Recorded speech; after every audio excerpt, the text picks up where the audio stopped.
ইহুদিরা বিশ্বাস ওয়াদা ভঙ্গ করার কারণে আমি আল্লাহ তাদেরকে অভিসম্পাদ করলাম। আল্লাহর অভিসম্পাদ মানে রহমত থেকে বঞ্চিত করা। আমি আল্লাহ তাদেরকে রহমত থেকে বঞ্চিত করলাম তারা ওয়াদা ভঙ্গ করার কারণে।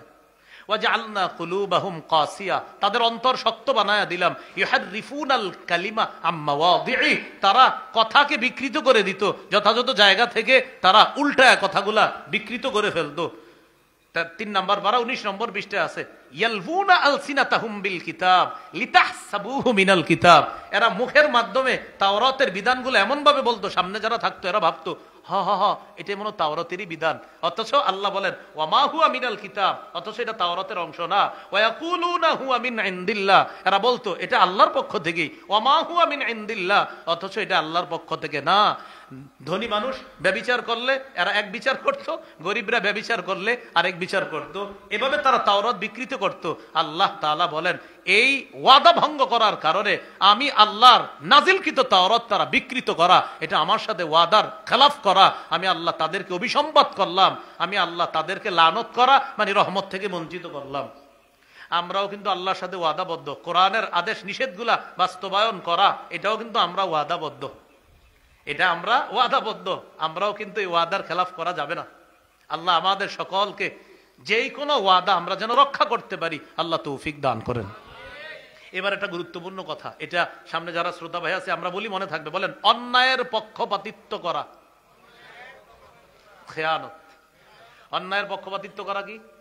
আমাদের দেশে এমন একটা সময় আসতেছে সামনে আপনি পক্ষপাতিত্ব করবেন, বুঝে শুনে করবেন, কিন্তু খেয়ানত করেন না, সাবধান। আপনি খেয়াল যে আমার দাদা করছে, আমার আব্বা করছে, এই জন্য আমিও করব না। আল্লাহর রাস্তে খেয়ানত করেন না, অন্যায়ের পক্ষপাত আপনার দ্বারা যেন না হয়। সূরা নিসার 105 নম্বর আয়াতে আছে ওয়ালা তাকুন লিল খাইনিনা খাসিমা, নবী আপনি খেয়ানতকারীদের পক্ষাবলম্বনকারী হবেন না। 107 নম্বর আয়াত সূরা নিসার এখানে আছে ওয়ালা তুজাদিল আনিল লাযিনা ইখতানুনা আনফুসাহুম, যারা নিজেদের সাথে খেয়ানত করে নবী আপনি তাদের পক্ষে বাকবিতণ্ডা করবেন না। এই আয়াত থেকে বোঝা যায় নিশ্চিত জেনে শুনে অপরাধীর পক্ষে আইনজীবী মামলা লড়া, কোর্টে গিয়ে তাকে নিরপরাধ সাব্যস্ত করার চেষ্টা করা নিঃসন্দেহে আমানতের খেয়ানত, এটা খেয়ানত। তাহলে অন্যায়ের পক্ষপাতিত্ব করা এটা খেয়ানত, মুমিন আমানতদার হবে। এবার গুরুত্বপূর্ণ একটা কথা, এটাও একটু বলি সবাই, বলেন অযোগ্য ব্যক্তিকে যোগ্যতার আসনে বসানো খেয়ানত, যোগ্য ব্যক্তিকে যোগ্যতার আসনে বসানো আমানত, অযোগ্য ব্যক্তিকে বসায় দেওয়া কি? আপনি নিশ্চিত জানেন এই ব্যক্তি আমাদের দেশের জন্য ক্ষতিকর, এরপরে আপনি তাকে বসাইতে চাইতেছেন, এটা খেয়ানত। আপনি নিশ্চিত জানতেছেন এই লোক আমার এলাকার জন্য খুব ক্ষতিকর হবে, এরপরে আপনি হইছে আমার আব্বা আমার দাদা এজন্য আমি, এটা খেয়ানত। খুব সাবধান আমার আপনার দ্বারা যেন কোনো অযোগ্য ব্যক্তি যোগ্যতার আসনে না বসে। আমরা দাবি করে আমাদের দেশে 90 ভাগের বেশি মুসলমান, তাহলে আমাদের একজন শাসক হওয়া দরকার কি? নারী না পুরুষ? অবশ্যই পুরুষ এবং মুসলমান, এবং যার 4টা কাজের যোগ্যতা আল্লাহ দান করবে এবং মৌলিকভাবে 10টি গুণ থাকবে, এমন একজন 10টি গুণে গুণান্বিত এবং 4টি কাজের যোগ্যতা রাখে এমন একজন আদর্শ রাষ্ট্র নায়ক যেন আল্লাহ আমাদের দেশে দান করেন। আমাদের ভাইয়েরা কাজ করতেছে, ওসামা ভাইও মাশাআল্লাহ কাজ করতেছে, দোয়া করি আল্লাহ তাআলা খেলাফতের স্বপ্ন নিয়ে আগাইতেছে। আমরা অবশ্যই সাহায্যকারী হিসাবে সহযোগিতা অবশ্যই করব, আমরা তাদের সাথে অবশ্যই থাকবো। আল্লাহ তাআলা যেন খুব শীঘ্রই আমাদের এই দেশে যেন আল্লাহ খেলাফত কায়েম, এটা যেন শুধু স্বপ্ন না হয়, আমরা যেন বাস্তবে দেখতে পারি ইনশাআল্লাহ। আল্লাহ তৌফিক দান করেন। তাহলে অযোগ্য ব্যক্তিকে যোগ্যতার আসনে বসানো খেয়ানো। সহিহ মুসলিমের 1825 নম্বর হাদিস, আবু যর গিফারি রাদিয়াল্লাহু তাআলা নবীজি সাল্লাল্লাহু আলাইহি সাল্লামকে বললেন আলা তাস্তামিলুনি ইয়া রাসূলুল্লাহ, হুজুর আমাকে আপনি গভর্নর বানাইতে পারেন না, প্রাদেশিক গভর্নর। মানে অনেক সাহাবীকে নবীজি গভর্নর বানায় পাঠায়। তো নবীজি বললেন আবু যর ইন্নাকা দাঈফ, তুমি দুর্বল মানুষ, ওয়া ইন্নাহা আমানা, দায়িত্ব এটা হলো আমানত, ওয়া ইন্নাহা ইয়াউমাল কিয়ামাতি খিজিয়ুন ওয়া নাদামা, এই দায়িত্ব কিয়ামতের ময়দানে এটা যদি একটু উল্টাপাল্টা হয় তাহলে এটা লাঞ্ছনার কারণ হবে, অনুতপ্ত হওয়ার কারণ হবে। তবে ইল্লা মান আখাযাহা, যে এই দায়িত্ব গ্রহণ করবে, বিহাক্কিহা যথাযথভাবে, ওয়া আদ্দাল্লাযী আলাইহি ফিহা, এবং সঠিকভাবে যে আদায় করবে, আল্লাহ তাকে 7 ব্যক্তি যাদেরকে আরশের ছায়াতলে জায়গা দিবে, আল্লাহ তাকেও জায়গা দিবে। তাহলে নবীজি কি বললেন? দায়িত্ব এটা আমানত, এটা আমানত, এটা কারোর জন্য লাঞ্ছনার কারণ হবে, মানে যে দায়িত্বের অবহেলা করবে। সহিহ বুখারীর বর্ণনা 59 নম্বর হাদিস, আবার 4232 নম্বর হাদিসও আছে। এক ব্যক্তি রাসূল সাল্লাল্লাহু আলাইহি সাল্লামের বয়ানের মাঝখানে আইসা বলতেছে, মাতাস সাআহ ইয়া রাসূলুল্লাহ, হুজুর কিয়ামত কবে? নবীজি সাল্লাল্লাহু আলাইহি সাল্লাম তার কথার জবাব না দিয়ে কথা শেষ করলেন। কথা শেষ করার পর নবীজি বললেন, আইনা উরাহুস সাইল, ওই ব্যক্তি কোথায় যে ব্যক্তি একটু আগে জিজ্ঞাসা করছে কিয়ামত সম্পর্কে? হুজুর এই যে আমি। নবীজি বললেন, ইদা দুইয়াতিল আমানা ফান্তাজিরিস সাআহ, যখন আমানত নষ্ট করা হবে তখন কিয়ামতের অপেক্ষা করো। সাহাবায়ে কেরাম প্রশ্ন করলেন, কাইফা ইদাআতুহা ইয়া রাসূলুল্লাহ, হুজুর আমানত কিভাবে নষ্ট করা হবে?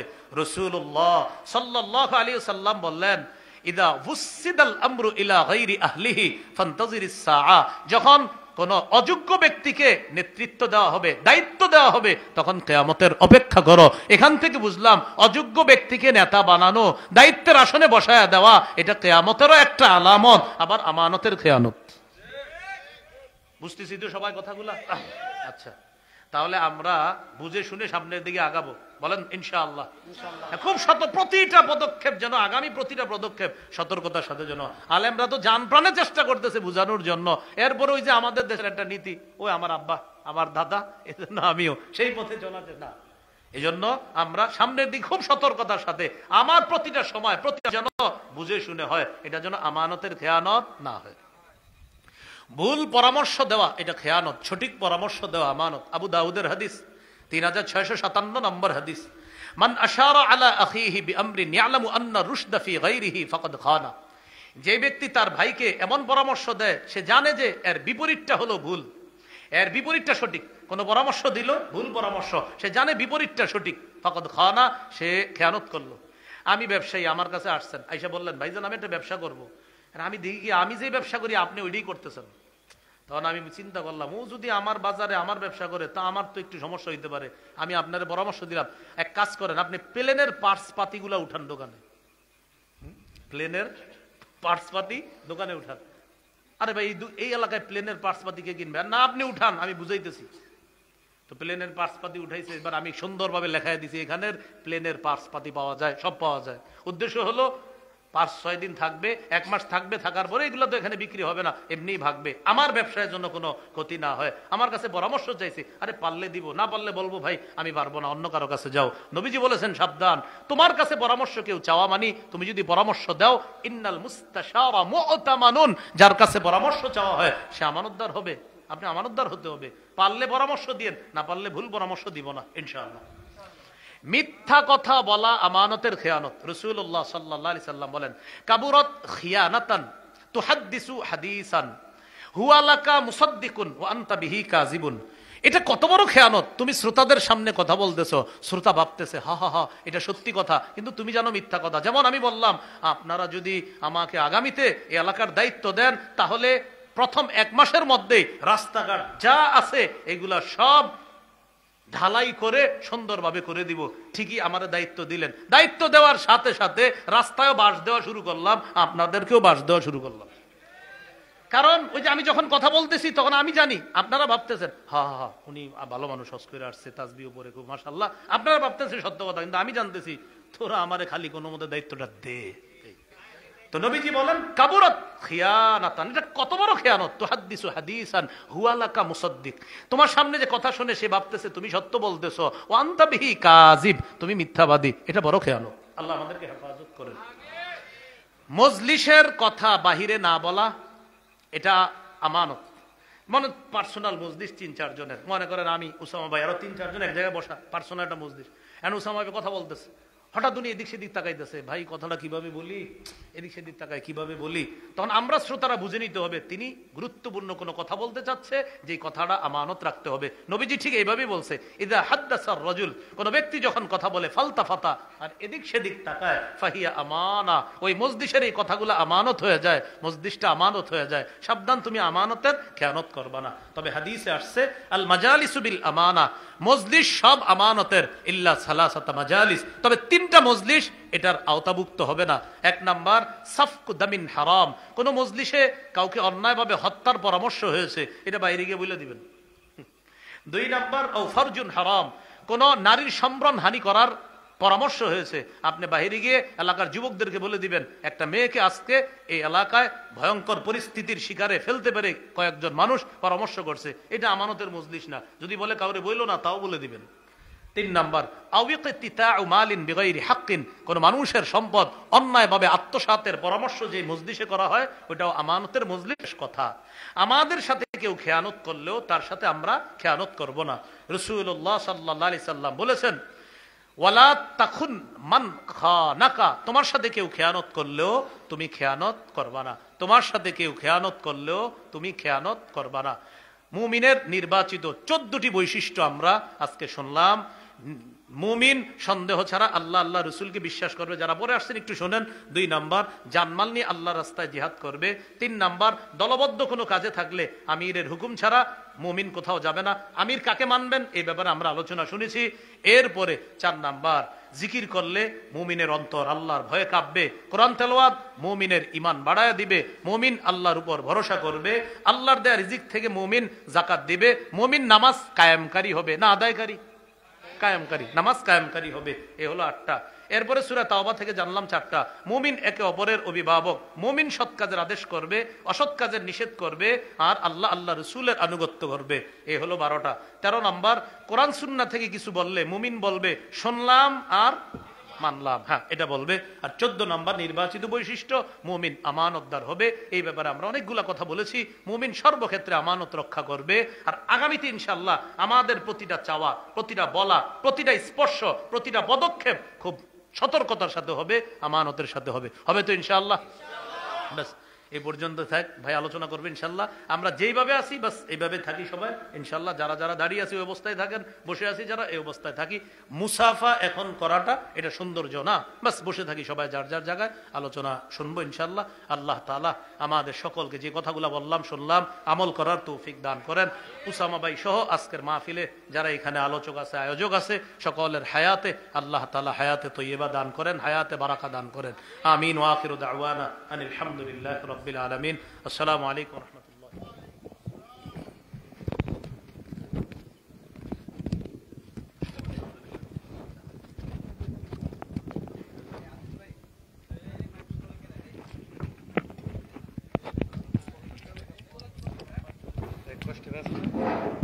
আলহামদুলিল্লাহ, এক পর্যায়ে আজকের ইসলামী মহাসম্মেলনের বিশেষ আকর্ষণ মুফাসসির কুরআন, বাতিলের বিরুদ্ধে বলিষ্ঠ কণ্ঠস্বর হযরতুল আল্লাহ শায়েখ আলী হাসান ওসামা সাহেব এক পর্যায়ে সমাপনী বয়ান পেশ করবেন। আজকের ইসলামী মহাসম্মেলনের আখিরি মোনাজাত করবেন। আমরা সকলে ধৈর্য ধারণ করে বসে ইনশাআল্লাহ।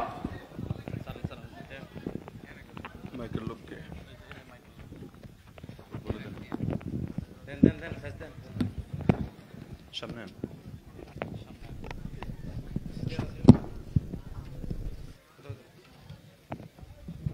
উঁচু করে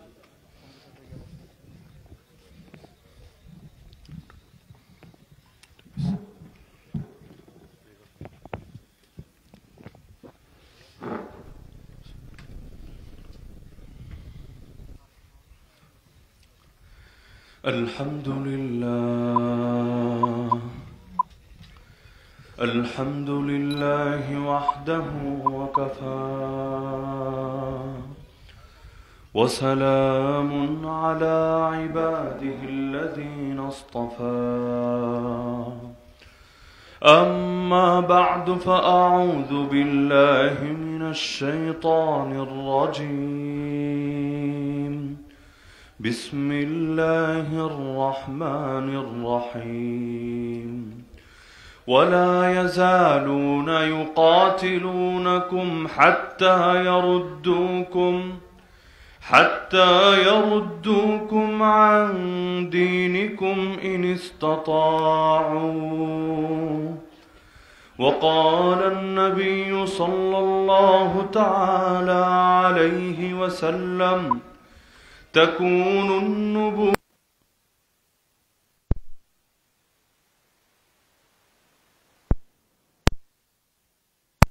تكون خلافة على منهاج النبوة فتكون ما شاء الله أن تكون، ثم تكون ملكا عاضا، ثم جبرية، ثم تكون خلافة على منهاج النبوة. آمنت بالله صدق الله العلي العظيم وبلغنا رسوله النبي الكريم। ধানসার দক্ষিণপাড়া আঞ্জুমানে হেফাজতে ইসলাম ও যুবকবৃন্দের যৌথ উদ্যোগে আয়োজিত আজকের এই 18তম বার্ষিক ইসলামী সম্মেলনের সম্মানিত সভাপতি মণ্ডলী, উপস্থিত আমার সরতে আজিবুল ইহতারাম হযরত উলামায়ে কেরাম, এলাকার গণ্যমান্য মুরব্বীগণ, স্থানীয় এবং দূর দূরান্ত থেকে আগত দিনদরদি কোরআন প্রেমী প্রিয় তাওহীদ জনতা এবং পর্দার আড়ালে থাকা মা বোনেরা, এতক্ষণ পর্যন্ত গুরুত্বপূর্ণ তাৎপর্যপূর্ণ অত্যন্ত মহামূল্যবান আলোচনা করছিলেন আজকের মাহফিলের প্রধান মেহমান, আমাদের সকলের হৃদয়ের ব্যক্তিত্ব, আমিও যাকে অত্যন্ত মহব্বত করি দিল থেকে, হযরতুল আল্লামা হযরত মাওলানা মুফতি আরিফ বিন হাবিব হাফিজাহুল্লাহ তাআলা ওয়া রাআহ। আল্লাহ তাআলা হযরতের ইলমে, আমলে, হায়াতে, পরিবারে সবকিছুতে বরকত দান করুন। আমাদের সবাইকে তার আলোচিত উত্তম গুণাবলী, বিশেষ করে মুমিনদের 14টা গুণ আর বৈশিষ্ট্য যেগুলো তিনি আলোচনা করে গিয়েছেন, এগুলো জিন্দেগিতে ধারণ করার এবং আমলে বাস্তবায়ন করার তৌফিক দান করুন। আল্লাহ রাসূল সাল্লাল্লাহু আলাইহি ওয়াসাল্লাম তার সময় কিছু ভবিষ্যৎবাণী করে গিয়েছেন যেগুলো দুনিয়াতে হবেই। আল্লাহ রাসূল যে ভবিষ্যৎবাণী করেছেন সেটা যদি না হয় তাহলে পৃথিবীতে কি বা হবে। যেমন আল্লাহ রাসূল তার সময় বলে গিয়েছিলেন যে তার উম্মত একদল থাকবে না। তিনি জাতিকে, বিভক্ত জাতিকে ঐক্যবদ্ধ করেছিলেন, কিন্তু স্পষ্ট জানিয়েছিলেন যে বনি ইসরাইল অতীতে ভাগ হয়েছিল 72 দলে, ওয়াসাতাফতারিকু 72 মিল্লা। আমার উম্মত ওদেরকে ছাড়িয়ে ভাগ হবে 73টা দলে, কুল্লুহুম ফিন্নার ইল্লা মিল্লাতান ওয়াহিদা, যাদের মধ্যে সব কয়টা যাবে জাহান্নামে মাত্র একটা দল বাদে। জিজ্ঞাসা করা হলো সেই দল কারা? আল্লাহ রাসূল বললেন যাদের আদর্শ হবে মা আনা আলাইহি আসহাবি, আমার আদর্শ এবং আমার সাহাবীদের আদর্শ। তো এই হাদিসকে যদি সামনে রাখেন, আমি আপনি যতই ঐক্যের কথা বলি, যতই ঐক্যের চেষ্টা করি, কিন্তু আল্লাহ রাসূল যেহেতু বলে গিয়েছেন যে গোটা উম্মত এক দল থাকবে না, দুই দল থাকবে না, বরং অন্তত 73টা দল হবে। তো চেষ্টার জায়গায় চেষ্টা তো করে যেতেই হবে, কিন্তু বাস্তবতা হলো এটা, নবী যেটা বলেছেন বাস্তবে সামনে সেটাই ঘটবে। আল্লাহ রাসূল সাল্লাল্লাহু আলাইহি ওয়াসাল্লাম যে যুদ্ধের ভবিষ্যৎবাণীগুলো করে গিয়েছিলেন, এই যেমন আজকে যেই দিনটা আমাদের সামনে, আগামীকাল বাংলাদেশে সবচাইতে বেশি আলোচিত হবে সাইয়্যিদুনা হুসাইন রাদিয়াল্লাহু তাআলা আনহুর জীবনী। এই সাইয়্যিদুনা হুসাইন রাদিয়াল্লাহু তাআলা আনহু তিনি যে ইয়াজিদের বাহিনীর হাতে নির্মমভাবে শাহাদাতের শিকার হলেন, আল্লাহ রাসূল তার সময় এই কথাগুলো এমন ভাবে বলে গিয়েছিলেন। বিখ্যাত সাহাবী, যার থেকে সবচাইতে বেশি হাদিস বর্ণিত হয়েছে, সাহাবী আবু হুরায়রা রাদিয়াল্লাহু তাআলা আন, তিনি আল্লাহর কাছে দোয়া পর্যন্ত করতেন, আল্লাহুম্মা লা তুদরিকনি সানাতু 60 ওয়ালা ইমারাতু সিবিয়ান। হে আল্লাহ, 60তম হিজরি যাতে আমার জীবনে না আসে আর বাচ্চাদের শাসনও যাতে আমার জীবনে না আসে, এই দুইটা আসার আগেই তুমি আমাকে মরণ দিও, তোমার কাছে তুলে নিও।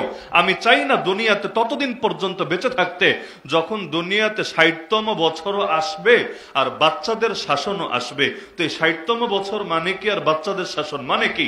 যদি আপনি বাস্তবতার আলোকে, মুহাদ্দিসিনে কেরামের ব্যাখ্যার আলোকে ঘাটেন, দেখবেন আল্লাহর রাসূল যেই ফিতনার ভবিষ্যৎবাণীগুলো করে গিয়েছিলেন ওইগুলোর ব্যাপারেই তিনি শঙ্কিত হয়ে আল্লাহর কাছে দোয়া করতেন যে আল্লাহ, ওই ফিতনার সময়গুলোতে ঈমানের কি হালত হবে, উম্মার কি হালত হবে, এটা তো আপনিই ভালো জানেন। সুতরাং ওই ফিতনার জামানা আসার আগেই আমাকে আপনার কাছে তুলে নিয়েন। তো যেই ভবিষ্যৎবাণী আল্লাহ রাসূল করেছিলেন, অতীতের ব্যাপারেও যেগুলো করেছেন সবগুলো বাস্তবায়িত হয়ে গেছে। আগামী দিনের ব্যাপারেও যেগুলো আল্লাহ রাসূলের ভবিষ্যৎবাণী আছে অবশ্যই বাস্তবায়িত হবে। যেমন আল্লাহ রাসূল জানিয়ে গিয়েছেন, দুইটা দল এমন যেই দুই দলকে আল্লাহ জাহান্নাম থেকে মুক্তি দিয়ে দিয়েছেন। কিয়ামতের দিন দিবেন তা না, মুক্তি দিয়ে দিয়েছেন। আল্লাহর ফয়সালা চূড়ান্ত। ইসাবাতানি মিন উম্মতি আহরাজাহুমুল্লাহু মিনান নার। কোন দুই দল? নবী বললেন এক দল হলো ইসাবাতুন তাগজুল হিন্দা, যারা হিন্দুস্তানের জমিনে জিহাদ করবে। আল্লাহ নবী যখন এই হাদিসটা বলছেন তখন ইসলামটা আসেই নাই হিন্দুস্তানের জমিনে। তখন হিন্দুস্তানের মুসলমানকে, তখন তো ব্রাহ্মণবাড়িয়ার মধ্যে মুসলমান কে ছিল? পুরো বাংলাদেশের মধ্যে মুসলমান কে ছিল? বাংলাদেশ দেশটাই তো ছিল না। তো যখন যে এই হাদিসটা নবী বলছেন, এই অঞ্চলে ইসলাম আনুষ্ঠানিকভাবে প্রবেশ করেই নাই, মুসলমানদের রাজত্ব কায়েম হয় নাই, কিন্তু নবী বলে গেলেন যে এই অঞ্চলে একটা জিহাদ হবে, যুদ্ধ হবে। এক পাশে থাকবে ইসলামের ধারক বাহকরা, আর এক পাশে থাকবে কুফুর এবং শিরিকের ধারক বাহকরা। তো নবী যেহেতু ভবিষ্যৎবাণী করে গিয়েছেন হিন্দুস্তানের জমিনে জিহাদ হবে, যতই ওয়াজ করেন, যতই দাওয়াতি মেহনত করেন, যতই আত্মশুদ্ধির মেহনত করেন, কিন্তু বাস্তবতা খণ্ডন কিভাবে করা যাবে? একদিন না একদিন সেটা তো হবেই হবে। হ্যাঁ, এখন কবে হবে না আগে হয়ে গিয়েছে, এটা নিয়ে বহু ধরনের বক্তব্য আছে। মুফতি আজম পাকিস্তান আল্লামা মুফতি মোহাম্মদ শফি রহমতুল্লাহ আলী, আল্লাহ তাআলা তার কবরকে জান্নাতের বাগানে পরিণত করে দিন, তিনি ব্যাখ্যা করেছেন যে নবী যেহেতু ব্যাপক রেখেছেন, তাহলে আমাদেরও করণীয় হলো এটাকে ব্যাপকই রাখা, নিজেদের পক্ষ থেকে সীমাবদ্ধ না করে দেওয়া কোন একটাকে, যে এটাই গাজওয়াতুল হিন্দ, এটাই নবীর ভবিষ্যৎবাণীকৃত হিন্দুস্তানের যুদ্ধ, এভাবে সীমাবদ্ধ না করা, বরং আল মুতলাকু ইয়াজরি আলা ইতলাকিহি, নবী যেভাবে ব্যাপক বলেছেন সেভাবে ব্যাপকই থাকবে। সুতরাং হিন্দুস্তানের জমিনে যত মুসলমান ইসলামের পক্ষে কুফুরের বিপক্ষে জিহাদ করবে, কিয়ামতের দিন আল্লাহ তাদের সবাইকে এক দলের অন্তর্ভুক্ত বানিয়ে জাহান্নাম থেকে মুক্তি দিয়ে জান্নাত দান করে দিবেন। তাহলে মূল কথা হলো যে নবীজি যে এই ভবিষ্যৎবাণীগুলো করেছিলেন সেটা অবশ্যই ঘটবে, কখনোই এর ব্যতিক্রম হওয়া সম্ভব না। তা আমি যে হাদিস শুরুতে পাঠ করেছি, বিশুদ্ধ হাদিস, আল্লাহ রাসূল সাল্লাল্লাহু আলাইহি ওয়াসাল্লাম এই সহিহ মুসলিমে বর্ণিত হাদিসের মধ্যে বলেন, তিনি যখন দুনিয়াতে এসেছেন তখন থেকে নিয়ে কিয়ামত পর্যন্ত যত বছর হোক না কেন, বছর কয়টা এটা আল্লাহ ভালো জানেন, আল্লাহ রাসূল বলে যান নাই যে কিয়ামত হবে এততম বছরে, কিয়ামত হবে অমুক সালের এত তারিখে, কিন্তু নবী বলেছেন যে তিনি থেকে নিয়ে কিয়ামত পর্যন্ত মোট সময়টা 5 ভাগে বিভক্ত হবে। 5 রকম সময় উম্মতের সামনে আসবে। কয় রকম সময়? কয় রকম সময়? এই কথাটা মাথার মধ্যে গেঁথে নেন, ইনশাআল্লাহ ভবিষ্যতের ব্যাপারেও কিছু গুরুত্বপূর্ণ নির্দেশনা পাবেন এবং আগামী দিনে কি হতে যাচ্ছে এর ব্যাপারে কিছু আইডিয়াও পাবেন ইনশাআল্লাহ। আল্লাহ রাসূল বলেন এই 5 ভাগ সময়ের 1 নম্বর ভাগ হলো তাকুনুন নুবুওয়াতু ফীকুম ফাতাকুনু মা শা আল্লাহু আন তাকুন, তোমাদের মধ্যে নবুয়ত আসবে, এই নবুয়ত আল্লাহ যতদিন চান ততদিন পর্যন্ত থাকবে। তার মানে নবী থেকে নিয়ে কিয়ামত পর্যন্ত যে 5 ভাগের সময়, 1 নম্বর ভাগ হলো নবীর যুগ, নবুয়তের যুগ, রিসালাতের যুগ। নবী যতদিন আছেন, নবী যতদিন আছেন উম্মতের বিশাল সুবিধা। যেমন সহিহ মুসলিমে এক হাদিসে আছে, আল্লাহ রাসূল বলেন দাজ্জাল, নাম শুনেছেন তো সবাই? দাজ্জাল কি ব্যক্তি না অন্য কিছু? আজকাল আবার বাংলাদেশে কিছু বাতিল ফিতনা বের হয়েছে। ব্রাহ্মণবাড়িয়ায় খুঁজলে ওই দলের সদস্য 2-4টা পাওয়া যাবে। ওই হিজবুত তাওহীদ নাই ব্রাহ্মণবাড়িয়ায়? আছে তো মনে হয়, কম থাকুক বেশি থাকুক পুরো বাংলাদেশেই ছড়িয়েছে। এই হিজবুত তাওহীদ শুধু একা না, আরো কিছু বাতিল ফিরকা আছে যারা বলে দাজ্জাল আসলে কোনো ব্যক্তি না, অথচ আল্লাহ রাসূল স্পষ্ট হাদিসের মধ্যে দাজ্জালের চেহারা কেমন, আকার আকৃতি কেমন, কত কিছু স্পষ্ট ভাবে বলে গিয়েছেন। তো নবী বলেন আমি দুনিয়ায় যতদিন আছি এর মধ্যে যদি দাজ্জাল আসে, ইয়াখরুজ ওয়া আনা ফীকুম ফাআনা হাজিজুহু দুনাকুম, উম্মত তোমাদের টেনশনের কোনো কারণ নাই, এই দাজ্জাল তোমাদের কিছু করতে পারবে না, তোমাদের পক্ষ হয়ে দাজ্জালের বিরুদ্ধে মোকাবেলা আমিই করব। আর নবী যদি মোকাবেলা করেন, আমাকে বলেন নবী ঈসা আলাইহিস সালামের নবুয়ত বড় নাকি আমার রাসূলের নবুয়ত বড়? কিয়ামতের আগে দাজ্জাল যে ধ্বংস হবে, নিহত হবে কার হাতে? সবাই জানেন কার হাতে? নবী ঈসা আলাইহিস সালামের হাতে। তো দাজ্জাল যদি নবী ঈসার সঙ্গেই কুলাতে না পারে, দাজ্জালের এত ক্ষমতা, এত ক্ষমতা, আসমানকে যদি বলে বৃষ্টি দে, সঙ্গে সঙ্গে বৃষ্টি শুরু, ক্ষেতকে যদি বলে ফসল ফলা, মুহূর্তের মধ্যে ফসল এসে হাজির, এমনকি বাড়িতে বাড়িতে যাবে, গিয়ে বলবে আমার উপর ঈমান আন। এক লোক বলবে তোর উপর ঈমান আনবো না যতদিন না আমার মরা বাপমা জিন্দা হয়ে বলবে যে তুই হচ্ছিস খোদা, ততদিন পর্যন্ত কিছুতেই তোর উপর ঈমান আনবো না। এটা বলবে মূলত চ্যালেঞ্জ হিসেবে। হিসাবে, কারণ মরা মানুষ জিন্দা হবে কিভাবে, আর জিন্দা না হলে বলবে কিভাবে, আর যদি নাই বলে ও মানার কেন লাগবে, সে বলবে এ কারণে তার ধারণা এই কাজ কি সে করতে পারবে। দাজ্জাল বলবে তাহলে চল আমার সাথে, কবরের সামনে যাবে, গিয়ে বলবে এখানেই তো শুয়ে আছে তোর বাবা তোর মা, বলবে হ্যাঁ, সে আদেশ দিবে আমার আদেশে কবরের ভেতর থেকে উঠে আয়। তখন সেই লোক দেখবে বাস্তবেই কবর চিরে বিদীর্ণ হয়ে গিয়েছে, কবরের ভেতর থেকে তার বাবা তার মা উঠে আসছে, উঠে এসে শেষ না তাকে বলছে আরে তুই এখনো ঈমান আনলি না, সে তো খোদা, সে হলো আমাদের রব। এটা দেখে আর ওই লোক ঈমান ঠিক রাখতে পারবে না, বরঞ্চ সে তখন ঘোষণা দিয়ে ফেলবে যে দাজ্জালই মনে হয় খোদা, অথচ বাস্তবে তার বাবাও আসে নাই, তার মাও আসে নাই। দাজ্জালের সঙ্গে থাকা দুইটা শয়তান, শয়তান ওই তার বাবার আকৃতি আর মায়ের আকৃতি ধরে সামনে এসেছে। শয়তান মানুষের আকৃতি ধরতে পারে নাকি পারে না? শুধু আমার রসুলের আকৃতি ধরতে পারে না। এজন্য আল্লাহ রসুল বলেছেন কেউ যদি স্বপ্নে আমাকে দেখে, দেখে না অনেকে, আলহামদুলিল্লাহ অনেক সাধারণ সাধারণ মানুষও দেখে, খালি বড় হুজুররা দেখে বড় পীর সাহেবরা দেখে এমন না, সাধারণ সাধারণ মানুষরা দেখে। এবারের হজরত সফরে আলহামদুলিল্লাহ ওই আরাফার ময়দানে তাঁবুর ভেতরে এক মানুষ যে সারা জীবন রিক্সা চালিয়ে প্রথমে টাকা পয়সা জমিয়েছে, পরে একটা দুইটা করে রিক্সা কিনেছে, কিনতে কিনতে মাশাআল্লাহ কিছু রিক্সার মালিক হয়েছে এখন। সে বলল হুজুর আমি একটা সাধারণ মানুষ, আমার কোনোদিন এগুলো প্ল্যানেও ছিল না, কল্পনায়ও ছিল না যে আমি হজে আসব বা এটা আসা দরকার। একদিন রাতে ঘুমাচ্ছিলাম, হঠাৎ করে দেখলাম স্বপ্নের ভেতরে, আমার কাছে মনে হলো তিনি আল্লাহর নবী। তিনি এসে আমাকে বলছেন আরে তুই কি একটাবার আমার রওজে আসবি না, আমাকে সালাম দিবি না, আল্লাহর ঘরে আসবি না?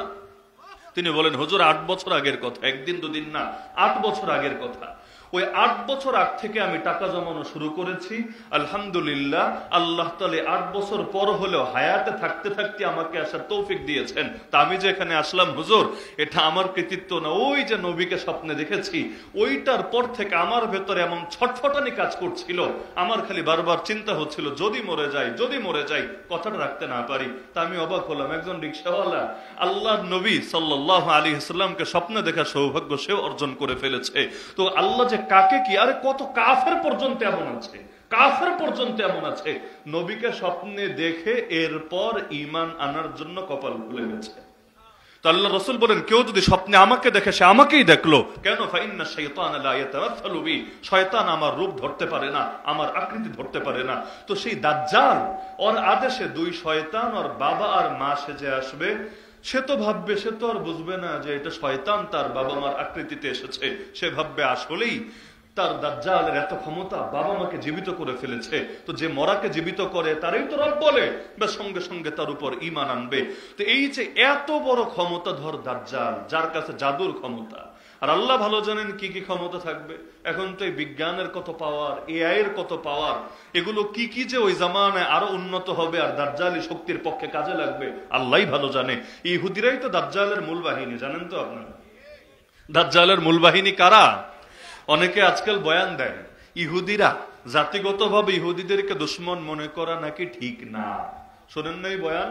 বরং ইহুদিদের একটা গোষ্ঠী হলো জায়নবাদী, জায়নিস্ট, মানে যারা মনে করে ওই ফিলিস্তিনের ভূমিকে দখলে রাখতে হবে, মুসলমানদেরকে তাড়াতে হবে এবং সেখানে নিজেদের আধিপত্য কায়েম করতে হবে। এই রাজনৈতিক মতবাদ যারা রাখে ওদেরকে জায়নিস্ট বলে। খালি জায়নিস্টরা নাকি আমাদের দুশমন, ইহুদিরা আমাদের দুশমন না। অথচ ডেইলি, প্রতিদিন, প্রতি রাকাত নামাজে আল্লাহর কাছে বলি গায়রিল মাগদুবি আলাইহিম, বলি না আমরা গায়রিল মাগদুবি আলাইহিম, আল্লাহ গজবগ্রস্ত ইহুদিদের পথে আমাদেরকে চালিও না। এমনকি আজকে মুহররমের কয় তারিখ? আজকে অনেকে রোজা রেখেছেন নাকি রাখেন নাই? অনেকে রেখেছেন। যারা আজকে রাখেন নাই তারাও 11 তারিখে রাখার নিয়ত আছে নাকি নাই? কেন? আশুরা কি 2 দিন না 1 দিন?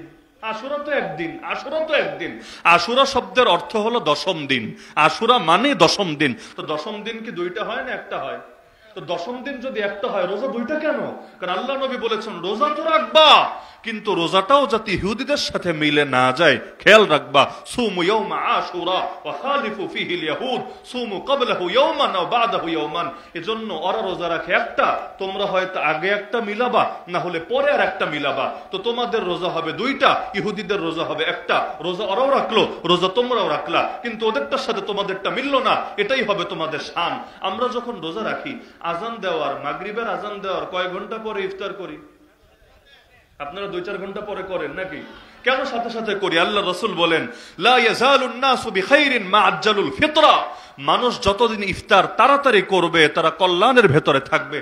তাড়াতাড়ি মানে আবার উক্ত হওয়ার আগে না, উক্ত হওয়ার আগে না, উক্ত হওয়ার পর যত তাড়াতাড়ি করবে নবী বলেন কল্যাণের ভেতরে থাকবে। কেন?